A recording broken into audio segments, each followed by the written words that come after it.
ஆதியாகமத்தை குறித்து தொடர்ந்து தியானித்து வருகிறோம். தயவு செஞ்சு கவனிங்க. 2000 ஆண்டுகால சரித்திரம் இந்த ஆதியாகமத்தில் மட்டுமே சொல்லப்பட்டுள்ளது. ஆரம்பம், 2வது அற்புதம், 3வது அடங்காமை, 4வது ஆற்றாமை, 5வது அசுத்தம். என்னதுங்க இது? பரிசுத்தமின்மை. என்ன நடந்தது? தேவன் ஆதாமையும் ஏவாளையும் சிருஷ்டித்தார். தம்முடைய சாயலாய் தம்முடைய ரூபத்தின்படி மனிதனை சிருஷ்டித்த பிறகு அந்த மனிதன் தன்னுடைய இஷ்டம் போல வாழ ஆரம்பித்து விடுகிறான். தேவனை மறந்து போனான். தேவனுடைய கட்டளை கற்பனைகளை மறந்து போனான். இப்படி தன் இஷ்டம் போல மனிதன் வாழ்வதற்கு ஆரம்பித்து விட்டான். அதனால் அசுத்தம் வந்தது. என்ன அசுத்தம்? 6ஆம் அதிகாரம். அங்கே நாம் பார்க்கக்கூடிய அசுத்தம் என்ன? ஆதியாகமம் 6 முதலிலிருந்து சில வசனங்கள். மனுஷர் பூமியின் மேல் பெருகத் துவக்கி அவர்களுக்கு குமாரத்திகள் பிறந்தபோது தேவகுமாரர் மனுஷ குமாரத்திகளை அதிக சௌந்தரியம் உள்ளவர்கள் என்று கண்டு அவர்களுக்குள்ளே தங்களுக்கு பெண்களை என்ன செய்தார்களாம்? தெரிந்து கொண்டார்கள். பரிசுத்தமின்மை, அசுத்தம். முதலாவது, நல்லா கவனிங்க, இங்கே அசுத்தமான பந்தங்கள். 2வது, அப்பொழுது என் ஆவி என்றைக்கும் மனுஷனோடே போராடுவதில்லை. என் ஆவி என்றைக்கும் மனுஷனோடே போராடுவதில்லை. அவன் மாம்சந்தானே. அவன் இருக்க போகிற நாட்கள் 120 வருஷம் என்றார். அந்நாட்களில் ராட்சதர் பூமியிலே இருந்தார்கள். ராட்சதர்கள் இருந்தார்களாம். இந்த ராட்சதர் என்ற வார்த்தைக்கு என்ன அர்த்தம் என்றால், இவங்களை எப்படி சொல்லலாம்னா, பலம் மிக்கவர்கள். எப்படிப்பட்டவர்கள்? பலம் மிக்கவர்கள். அசுத்தம் நிறைந்த பந்தங்கள். அடுத்து அசுத்தம் நிறைந்த பலங்கள். 3வது, 5வது வசனம். மனுஷனுடைய அக்கிரமம் பூமியிலே பெருகினது என்றும் அவன் இருதயத்து நினைவுகளின் தோற்றமெல்லாம் நித்தமும் பொல்லாததே என்றும் கர்த்தர் கண்டு தாம் பூமியிலே மனுஷனை உண்டாக்கினதற்காக கர்த்தர் மனஸ்தாபப்பட்டார். அசுத்தமான, பரிசுத்தமில்லாத புத்தி. என்னங்கது? அசுத்தமான எண்ணம். முதல்ல என்ன பார்த்தோம்? அசுத்தமான பந்தங்கள், அசுத்தமான பலன்கள், இப்ப அசுத்தமான புத்திகள். இங்க நாம பார்க்கும்போது மனிதன் பூமியிலே பெருக துவங்கியதற்கு பிறகு தேவனுடைய குமாரர் மனுஷ குமாரத்திகளுடைய சௌந்தரியத்தை கண்டு திருமணம் செய்து கொண்டார்கள். அழகை மாத்திரம் கண்டு அவைக்குரிய குணம் இல்லாவிட்டாலும் அவர்கள் சேர்ந்து கொண்டதாக நாம் பார்க்கிறோம். மனுஷகுமாரர்கள் யார்? தேவனுடைய குமாரர் யார்? இந்த வசனத்தின் அடிப்படையிலே அநேக இடங்களிலே அநேக காலமா அநேக விதத்திலே கான்ட்ரோவர்சி இருக்கு. மனுஷகுமாரர் யார், தேவகுமாரர்கள் யார் என்று நிறைய பேர் நிறைய விதவிதமான போதனைகளை செய்து கொண்டிருக்கிறார்கள். ஆனால் அநேக போதனைகள், அநேக புத்தகங்கள், அநேக கமெண்ட்ரிஸ் இப்படியெல்லாம் படித்த பிறகு எனக்குள் தோன்றிய எண்ணம் என்னவென்றால், மனுஷகுமாரர் என்றால் காயினுடைய சந்ததி. காயின் தேவனுடைய சித்தத்துக்கு விரோதமாக ஆற்றாமையை, பொறாமையை கொண்டு என்னவானான் என்று வேதத்தில் இருக்கிறது. காயின் அதற்கு பிறகு தேசம் சுற்றி அலைகிறவனாக ஆகிவிட்டான். தேசத்திலே சுற்றி அலைகிறவனானான். காயின் தேவனை இழந்து போனான். கொஞ்சம் முன்னால நம்ம போயிட்டு வந்துடலாம். ஆதியாகமம் 4:14. இன்று என்னை இந்த தேசத்திலிருந்து துரத்தி விடுகிறீர், நான் உமது சமூகத்துக்கு விலகி மறைந்து பூமியில் நிலையற்று அலைகிறவனாய் இருப்பேன். சரி, ஒரு வார்த்தையை ஜாக்கிரதையாக கவனிக்கணும். உமது சமூகத்துக்கு விலகி நான் துரத்தி விடப்பட்டிருக்கிறேன். அதன் விளைவாக நான் நிலையற்று அலைகிறவனாய் இருப்பேன். இதுக்கிடையில் ஒரு வார்த்தை இருக்கு, விலகி மறைந்து.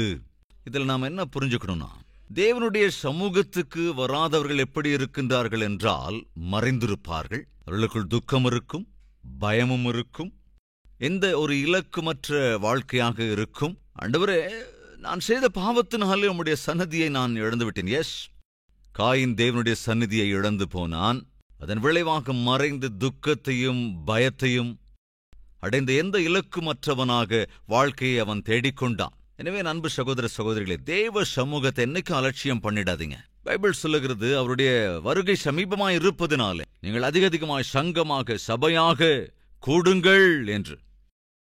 ஒருவரை ஒருவர் பலப்படுத்த வேண்டும், ஒருவருக்காக ஒருவர் ஜெபிக்க வேண்டும், ஒருவரை ஒருவர் எச்சரித்துக் கொள்ள வேண்டும். பாவம் ஒரு மனிதனை என்ன செய்கிறது என்றால் தேவனுடைய சந்நிதியை விட்டு அவனை விலக்கி விடுகிறது. இன்று ஒருவேளை நீ தேவ சந்நிதிக்கு தூரமாக இருப்பாய் என்றால், சமீபத்தில் ஆலயத்துக்கு வராம இருக்கிறவங்களுக்கு நான் ஃபோன் பண்ணேன். அப்படி ஃபோன் பண்ணி அவங்க கிட்ட கேட்டேன், பிரதர் ஆலயத்துக்கு வராம இருக்கீங்களே, என்ன காரணம்? பிரதர், இந்த ஆவிக்குரிய நடத்தை எனக்குள்ள குறைஞ்சு போயிடுச்சு பிரதர். முன்னால் இருந்தோ ஆத்ம பாரமோ ஆவிக்குரிய நடத்தையோ எனக்குள்ள குறைஞ்சு போயிடுச்சு பிரதர். எஸ், ஆவிக்குரியவைகள் குறைந்து போகிற போதுதான் நீ தேவ சந்நிதியை விட்டு விலகுவாய். ஏன் சர்ச்சுக்கு வரதில்லை அப்படின்னா, ஃபினான்ஷியல் ப்ராப்ளம் ரொம்ப அதிகமாயிடுச்சு பிரதர். தேவனை விட்டு விலகுனதுக்கு அப்புறம் பொருளாதார ரீதியா ரொம்ப கஷ்டம். இன்னைக்கு சாப்பாட்டுக்கே கூட வழி இல்லை, அதனாலதான் ஆலயத்துக்கு கூட என்னால வர முடியல. எஸ், நாம் தேவனை விட்டு விலகி போகிற போது ஆசீர்வாதங்களை இழந்து போய் விடுவோம், பொருளாதார ரீதியான பலத்தை இழந்து விடுவோம், ஆரோக்கியத்தை கூட இழந்து விடுவோம். இது யதார்த்தம். தேவனுடைய சந்நிதியை விட்டு விலகி போன காயின் என்னவானான் என்றால், தேசத்தில் சுற்றி அலைகிறவனாய் இலக்கற்ற வாழ்க்கைக்குரியவனாய் ஆகிவிட்டான். 16வது வசனம், அப்படியே காயின் கர்த்தருடைய சந்நிதியை விட்டு புறப்பட்டு ஏதேனுக்கு கிழக்கான நோத் என்னும் தேசத்திலே குடியிருந்தான். நோத் தேசத்திலே குடியிருந்தான் என்றால் அப்போ ஏற்கனவே நோத் என்ற ஒரு தேசம் இருந்ததுன்னு நினைக்காதீங்க. இது சரித்திரம். நோத் தேசத்திலே குடியிருந்தான் என்று சொல்லுகிற போது அந்த டைம்ல நோத் தேசம் என்பது மோசே எழுதின காலத்துல தான் இருந்தது, அதுக்கு முன்னால இல்ல. நான் சொல்றது உங்களுக்கு புரியுதா? அதுக்கப்புறம் தான் அந்த இடத்துக்கு நோத் தேசம் என்று பெயர் வந்தது. அந்த இடத்துக்கு அன்னைக்கு காயின் போயிருந்தான்.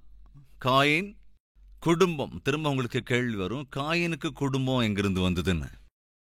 எஸ், வேதாகமத்திலே நாம் பார்க்கிறோம், ஆதாமுக்கு அதற்கு பிறகு குமாரர்களும் குமாரத்திகளும் பிறந்தார்கள்.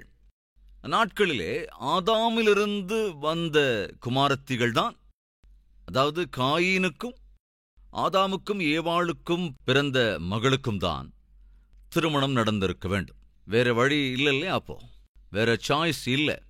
நீங்கள் பலுகி பெருகி பூமியை நிரப்புங்கள் என்று தேவன் சொன்னார்.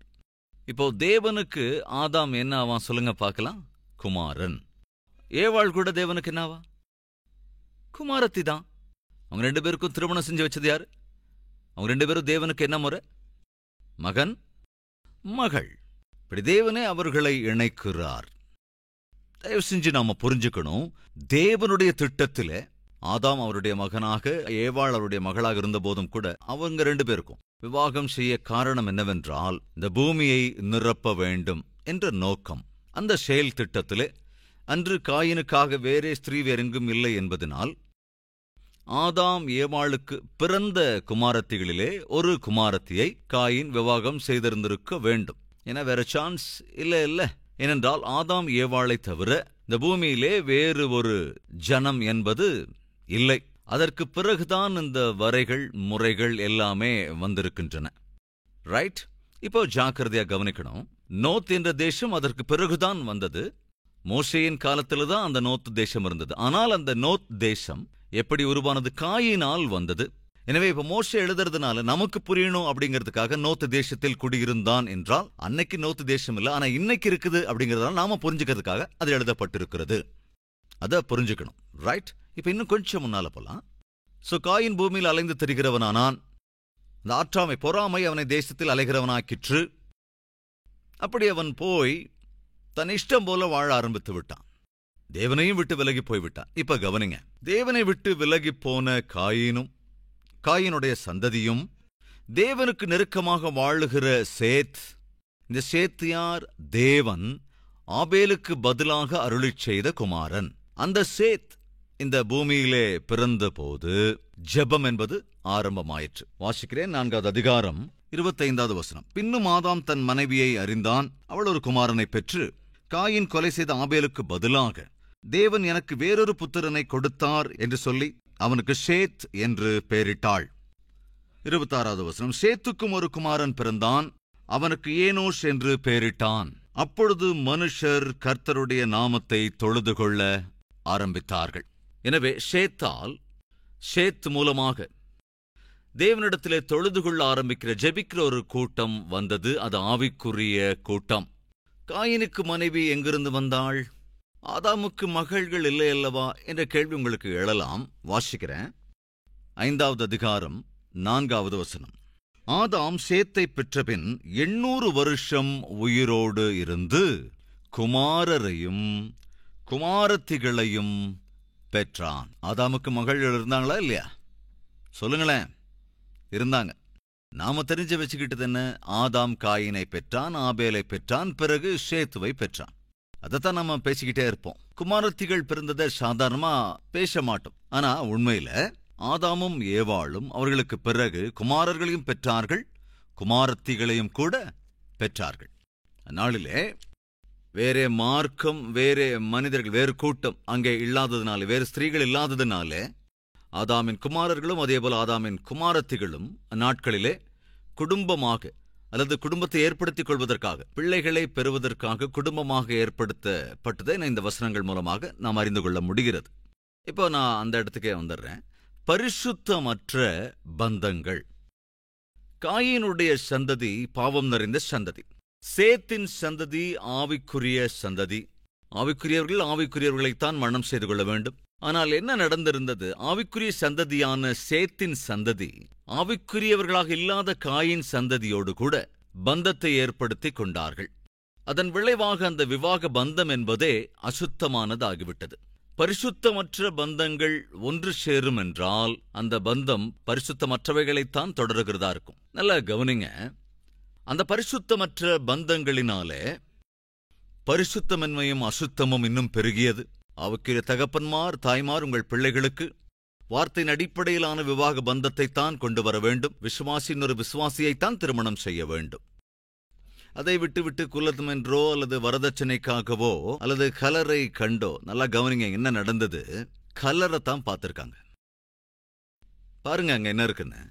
காயினுடைய சந்ததி அல்லது மனிதனுடைய சந்ததி, அந்த சந்ததியைச் சேர்ந்த பெண்கள் சௌந்தரியம் உள்ளவர்கள் என்று கண்டு ஆவிக்குரியவைகளையெல்லாம் ஒதுக்கி தள்ளிவிட்டு அழகுக்கு மாத்திரமே முக்கியத்துவம் கொடுத்து பந்தங்களை உண்டாக்கி கொண்டார்கள். அதுதான் ஆபத்து என்று சொல்லுகிறேன். அழகை பார்த்து தயவு செஞ்சு ஏமாந்துராதீங்க. ஏனென்றால் அழகு வஞ்சிக்கிறதா இருக்கிறது, சௌந்தரியம் வீணானது. சில பேர் தங்கள் இனத்தை பார்த்து திருமணம் செய்வார்கள், இன்னும் சிலர் பணத்தை பார்த்து திருமணம் செய்வார்கள், இன்னும் சிலரோ நிறத்தை பார்த்து திருமணம் செய்வார்கள்.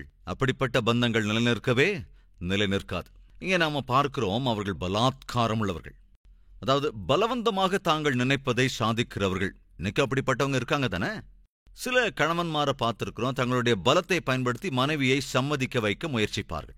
சில மனைவிமார் தங்களுக்குள்ள பலத்தின் அடிப்படையில், அது பணபலமாக இருக்கலாம், அல்லது கலர் பலமா இருக்கலாம், அல்லது வேற மாதிரி பணபலமாக கூட இருக்கலாம். ஏதோ ஒரு விதத்தில் அவர்கள் தங்களுடைய பலத்தை, அது ஆள் பலமோ அல்லது அழகு பலமோ பணபலமோ, இப்படி இந்த உலகத்தினுடைய எந்த பலமாக இருந்தாலும் கூட அசுத்தமான பரிசுத்தமற்ற காரியத்தை செய்வதற்கு எந்த பலத்தை உபயோகித்தாலும் அதை தேவன் அருவருக்கிறார். வார்த்தைக்கு விரோதமாக வாழ்வதற்காக நீ எந்த பலத்தை பயன்படுத்தினாலும் அது அருவருப்பானது.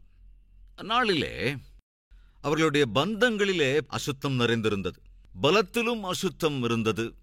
மூன்றாவது, புத்தியிலும் கூட அசுத்தம் இருந்தது. அது என்ன செய்தது என்றால், அவருடைய வாழ்க்கை பாவமும் அசுத்தமும் நிறைந்ததான போது அது தேவனுக்கு அதிகமாய் துக்கத்தை கொண்டு வந்தது. அவர்கள் சிந்தையில இருந்த எண்ணங்கள் எல்லாமே கூட பரிசுத்தமற்றவை. இன்னைக்கு நம்மள நிறைய பேருக்கு அந்த பிரச்சனை இருக்கு. என்ன அந்த பிரச்சனை? எண்ணங்கள் அசுத்தமானது, யோசனைகளிலே அசுத்தம். சாதாரணமா ஏன் உன்னுடைய எண்ணங்கள் எல்லாம் அசுத்தமாகிறது என்றால், அதற்கு முக்கிய காரணம் உன்னுடைய பார்வை அசுத்தமானதாயிருப்பதால.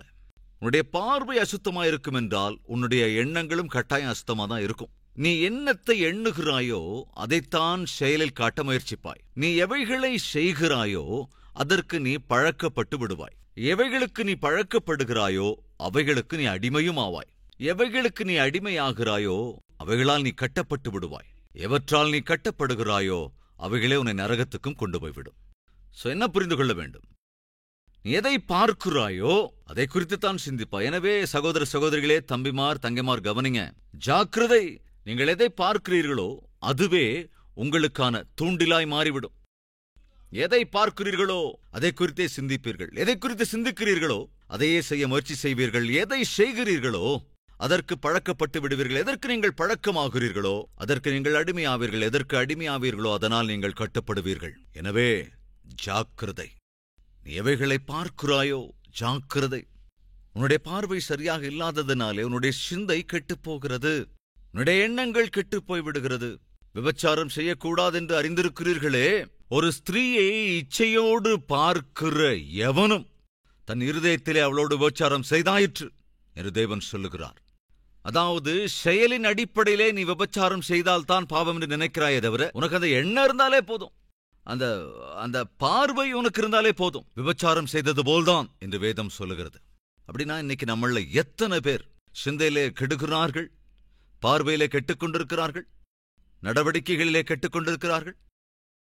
எனவே தேவன் அன்று மனிதனுக்குள் வந்த அந்த அசுத்தமான பந்தங்களை பார்த்தபோது, அசுத்தமான பலங்களை அவர்கள் உபயோகிப்பதை பார்த்தபோது, அவர்களுடைய அசுத்தமான புத்தியை பார்த்தபோது தேவன் மனஸ்தாபப்பட்டார், கவலை கொண்டார். என்ன நினைத்தார்? இந்த மனுஷனை உருவாக்காம இருந்திருந்தாலே நல்லா இருந்திருக்கும் போலே என்று நினைத்தார். வேதம் சொல்லுகிறது, மனிதனை உண்டாக்கினதற்காக, மனிதனை சிருஷ்டித்ததற்காக தேவன் தன்னுடைய இருதயத்துல கவனிங்க மனஸ்தாபப்பட்டார். சகோதரனே சகோதரியே, தயவு செஞ்சு புரிஞ்சுக்கோ. நீயோ நானோ தப்பு செய்கிற போது தேவன் பார்க்கிறார். பார்க்கிற தேவன் கட்டாயம் மனஸ்தாபப்படுவார். கட்டாயமாக நீ செய்கிற தப்பும் நாம் செய்கிற தப்பும் தேவனை என்ன செய்யும்? வேதனைப்படுத்தும். அதே நேரம் சாத்தானை சந்தோஷப்படுத்துகிறதா இருக்கும். உன் வாழ்க்கையை அழிக்கிற சாத்தானை நீ சந்தோஷப்படுத்துவாயா? உன் வாழ்க்கைக்கு ஆதாரமாயிருக்கிற ஆசீர்வாதங்களை தருகிற தேவனை சார்ந்து கொள்ளுவாயா? அது உன்னுடைய எண்ணத்தை பொறுத்தது. நான் முடிக்கிறேன். வாடா சினிமாவுக்கு போலாம் அப்படின்னா, நான் வரமாட்டேன்டா அப்படின்னா இவன், எனக்கு தெரியும்டா நீ ஏன் சினிமாவுக்கு வரமாட்டேன்னு சொல்ற, உங்க அப்பாவுக்கு தெரிஞ்சிடணும் தானே. டேய், உங்க அப்பாவுக்கு கொஞ்சம் கூட தெரியாம மேனேஜ் பண்ணிடலாம். உங்க அப்பா ரொம்ப ஸ்ட்ரிக்டானவர்னு எனக்கு தெரியும். ஒருவேளை நாம சினிமாவுக்கு போனது தெரிஞ்சுட்டா உங்க அப்பா உன்னை அடிப்பாருன்னு எனக்கு தெரியும். அதுக்காகத்தான் நீ பயப்படுறன்னு எனக்கு தெரியும். அதனால தான் சொல்றேன், உங்க அப்பாவுக்கு தெரியாம நான் மேனேஜ் பண்றேன். உங்க அப்பா உன்னை அடிக்க சான்ஸே இருக்காது. என்ன சொல்ற? அப்ப அந்த பக்கம் அந்த பையன் சொன்னா, டேய், நம்ம சினிமாவுக்கு போய் அந்த விஷயம் எங்க அப்பாவுக்கு தெரிஞ்சா எங்க அப்பா என்ன அடிப்பாருங்கிறதுக்காக நான் வரல அப்படின்னு சொல்ற நீ நினைக்கிறல? ஆமாண்டா, உங்க அப்பாவுக்கு பயந்துட்டு தானே, அவர் அடிப்பாருன்னு தானே நீ சினிமாவுக்கு வரமாட்டேங்கிற. இல்லடா, அப்படியே வரமாட்டேங்கிற. நாம மாத்திர சினிமாவுக்கு போனா எங்க அப்பாவுக்கு அது கட்டாயம் தெரிய வந்துடும். தெரியாம மேனேஜ் பண்ணிக்கலாம்டா. டே, எங்க அப்பாவை பத்தி உனக்கு தெரியாதுடா. நான் என்ன செஞ்சாலும் சரி அது எங்க அப்பாவுக்கு தெரிஞ்சிரும். தெரிஞ்சா அடிப்பாரடா, அந்த பயம்லாம் எனக்கு இல்லடா. அப்ப எதுக்காக பயப்படுற? அந்த சிறுவன் சொன்ன வார்த்தையை கவனிங்க. எங்க அப்பா சொல்லாம சினிமாவுக்கு போனா என்ன அடிப்பாருங்கிற பயம் எனக்கு இல்லடா. ஆனா நான் சினிமாவுக்கு போனாங்கிறது தெரிஞ்சாலே எங்க அப்பா ரொம்ப வேதனைப்படுவாரா. எங்க அப்பாவை வேதனைப்படுத்துகிற எந்த காரியத்தையும் நான் செய்ய மாட்டேன்டா. செபிக்கலாமா? எல்லோரும் ஒருமனப்பட்டவர்களாக.